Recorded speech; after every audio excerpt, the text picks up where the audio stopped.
From our Washington, D.C. studios, this is Muslim News on Muslim Network TV. I'm Hena Zuberi. Assalamu alaikum. Our top story tonight.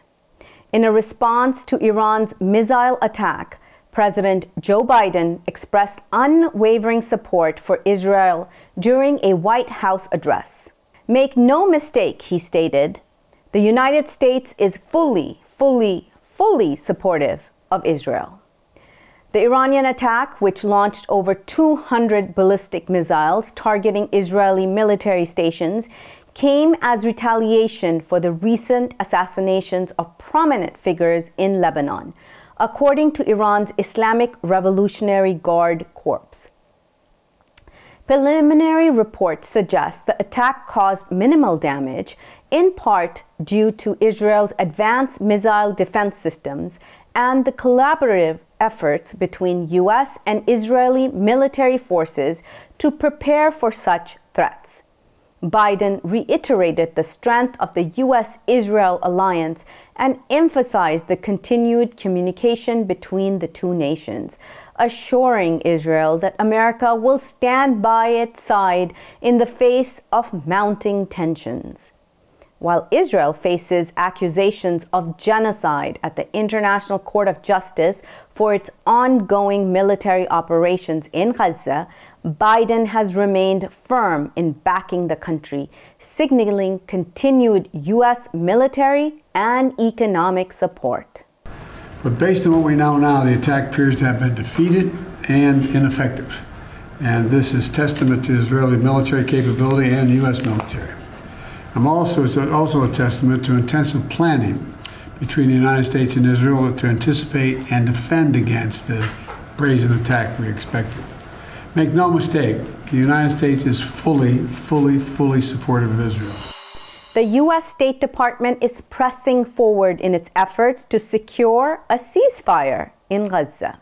During a press briefing, State Department spokesperson Matthew Miller stated that achieving a ceasefire remains a top priority for the U.S. government. We are not going to give up on reaching a truce, Miller said, emphasizing that both Israel and Palestinian authorities must engage in meaningful dialogue for progress to be made. Miller stressed that a ceasefire is essential not only to stop the violence, but also to facilitate the release of prisoners and provide much-needed humanitarian relief to the Palestinian population.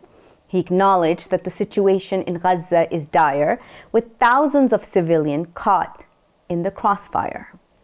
On the escalating Israel airstrikes on Lebanon, Miller expressed concern and called for a diplomatic resolution to avoid further destabilization in the region. However, he reiterated that Israel has the right to defend itself, a position that continues to guide U.S. policy in the Middle East, raising questions about Lebanon's ability to defend itself. As conflict in the Middle East escalates, major defense companies are seeing a significant surge in stock prices. Wall Street has reacted to the growing war in the Middle East by rallying defense stocks, including Lockheed Martin, Northrop Grumman, and RTX, even as the broader market struggles. Following Iran's missile strikes on Tel Aviv and Israel's expansion of military operations into Lebanon, investors have flocked to defense contractors, reflecting the increasing demand for military equipment and services. Critics of this trend, including Michigan Congresswoman Rashida Tlaib, have voiced strong opposition. Tlaib condemned the practice of lawmakers benefiting from investments in war-related stocks while approving military actions. It's so sick, Tlaib said, criticizing what she called the profiteering of war. Tlaib, who has previously accused Israel of committing genocide in Gaza, highlighted the moral dilemma facing Congress, which continues to authorize billions in military aid to Israel. Meanwhile, President Biden remains engaged with his national security team, closely monitoring the situation as pressure mounts over the U.S. government's unwavering support for Israel. A tragedy in Gaza as Israeli airstrikes killed Palestinian children while they were playing. An airstrike in the Nusayrat refugee camp in central Gaza has claimed the life of a young Palestinian child and left others injured. The children were playing football on Salah ad-Din Street when the attack occurred, adding to the growing list of civilian casualties from Israel's ongoing military operations. Israel's war on Gaza, which began last October, has faced international condemnation despite a United Nations Security Council resolution calling for an immediate ceasefire. Israel continues its bombardment of the Gaza Strip. Humanitarian organizations, including Oxfam, have reported alarming statistics revealing that over 11,000 Palestinian children have been killed in the past year alone, further intensifying global criticism of Israel's military tactics. The international community remains divided, with some calling for accountability for what they deem war crimes, while others, including the United States, continue to support Israel's right to, quote, self-defense. For the first time in nearly 5 decades, port workers have gone on strike, affecting major shipping routes. Workers in 36 ports along the U.S. eastern and southern coastlines have gone on strike, marking the first walkout organized by the International Longshoremen Association since 1977. The dispute centers around wage negotiations and the pushback against automation, with the union demanding fair compensation and assurances that jobs will not be lost to automated systems. The strike began in Baltimore, Maryland, and has since expanded, threatening to disrupt the supply chain, particularly the availability of perishable goods like fresh and frozen foods. Economists warn that if the strike is prolonged, it could have significant consequences for the national economy, exacerbating existing challenges from global shipping delays. Negotiations between the union and the United States Maritime Alliance are ongoing, but experts suggest that the resolution may be difficult to achieve without significant concessions on both sides. In California, new legislation ensures that students have the right to observe religious fasting. The California chapter of the Council on American Islamic Relations, CAIR, is celebrating a major legislative victory with the signing of Assembly Bill 2377. Authored by Assemblymember Luz Rivas and signed by Governor Gavin Newsom, the bill guarantees that K-12 students who observe religious fasting will be given appropriate accommodations during physical education classes. The law allows fasting students to either participate in modified physical activities or complete alternative academic assignments. This measure addresses concerns from parents and community leaders who had raised the issue of students being forced to engage in strenuous exercise while fasting, particularly during Ramadan and Yom Kippur. CAIR's Hussam Ayloush praised the bipartisan effort that led to the passage of the bill, highlighting its importance for California's diverse religious communities. This bill ensures that students can honor their religious commitments without compromising their education or health, Ayloush said. While fasting being a key practice in several faiths, the law is expected to have a wide-reaching impact across the state. In a heated moment during last night's vice presidential debate, Minnesota Governor Tim Walz called out former President Donald Trump for his close ties to the oil industry. Governor Walz took aim at Trump's promises to deregulate the oil and gas industry in exchange for campaign donations, a claim that is currently the subject of a Senate investigation. Walz criticized Trump for downplaying the climate crisis, referencing the former president's comments that climate change would create more beachfront property. Walz's sharp remarks came during the climate portion of the debate, where he framed Trump's relationship with big oil as dangerous for the future of the planet. Donald Trump called it a hoax, Walz said, but his actions show that he's all in for the profits of oil executives, even if it means devastating our environment. The debate moderator, CBS's Norah O'Donnell, noted that 7 in 10 Americans support taking action on climate change, according to polling, putting pressure on both candidates to present their plans for addressing the crisis. Trump's running mate, Senator J.D. Vance, dismissed the link between carbon emissions and climate change, sparking backlash from environmental groups. Rising breast cancer rates amongst young women and Asian Americans spark concerns. Details come after the break. Stay tuned and we'll be right back.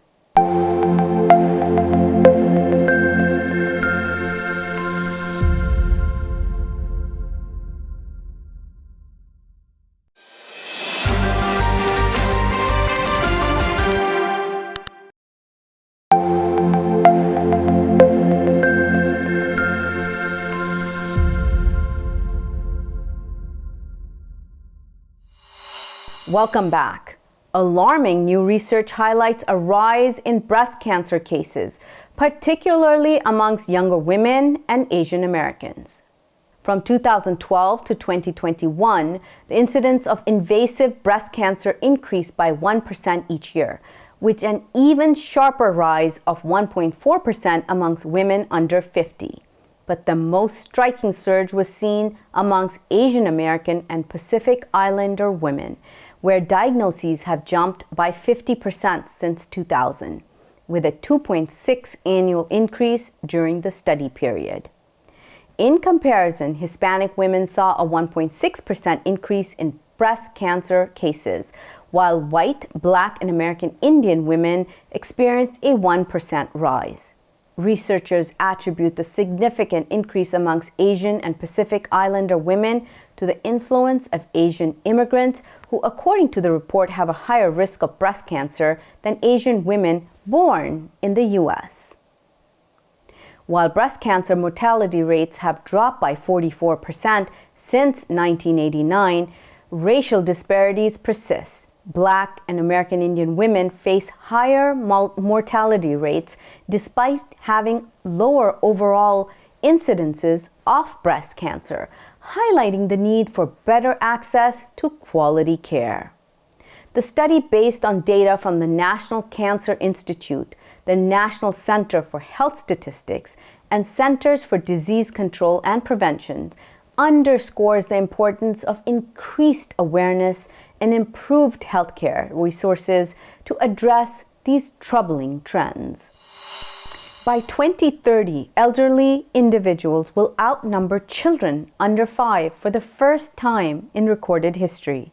Projections indicate that the number of people aged 65 and older will double the number of children under 5, reaching an estimated 1.6 billion by 2050.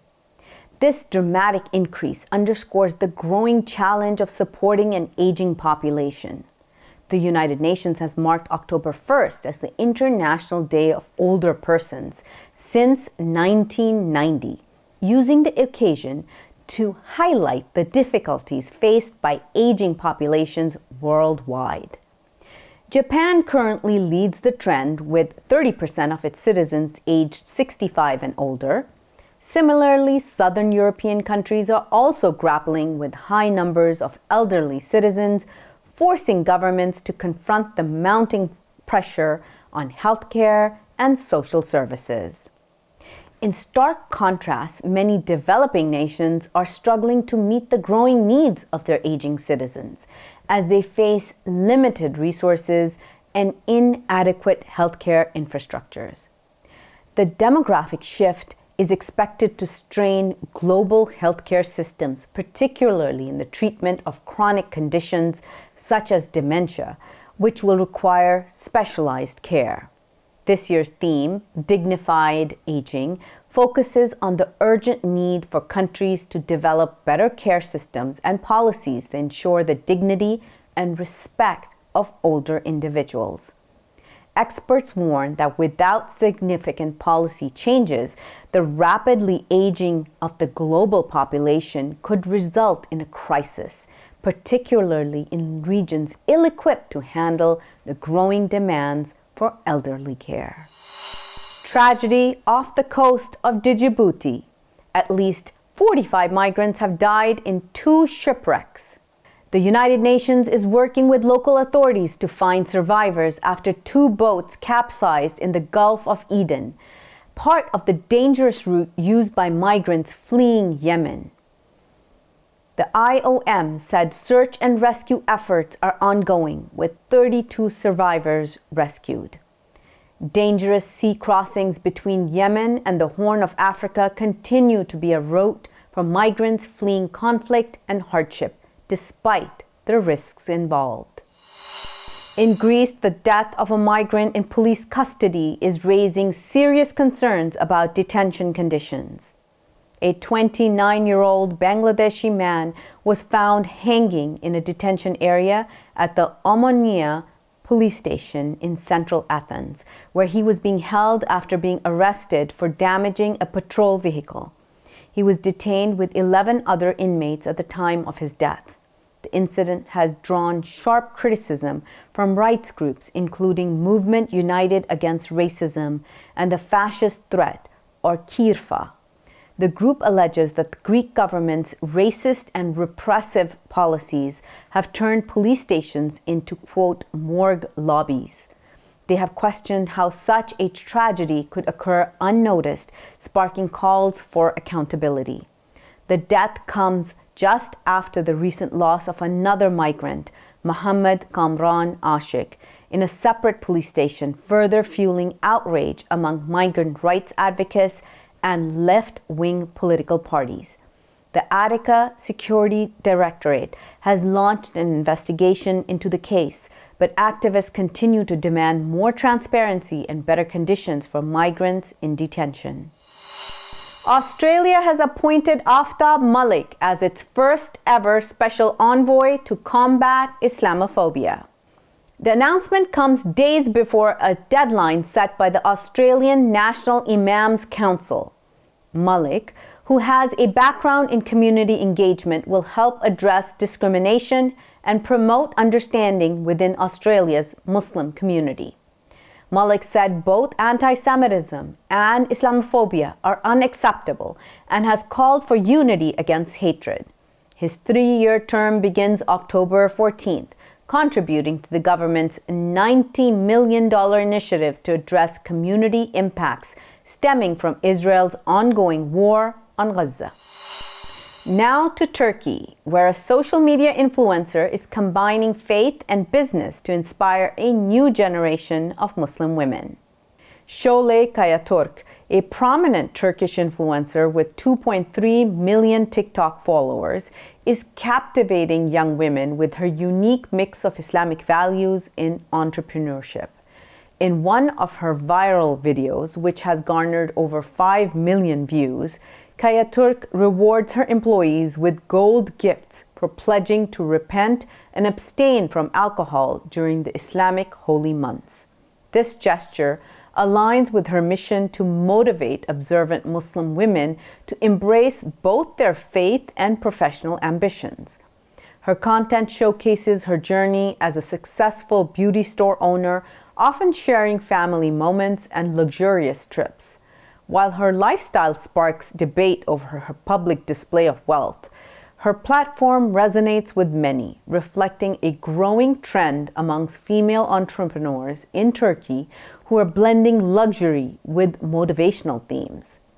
Observers note that Kayaturk is a pioneer in this space, representing a rising interest amongst young women in documenting affluent lifestyles while staying grounded in Islamic values, merging empowerment and faith in the digital age.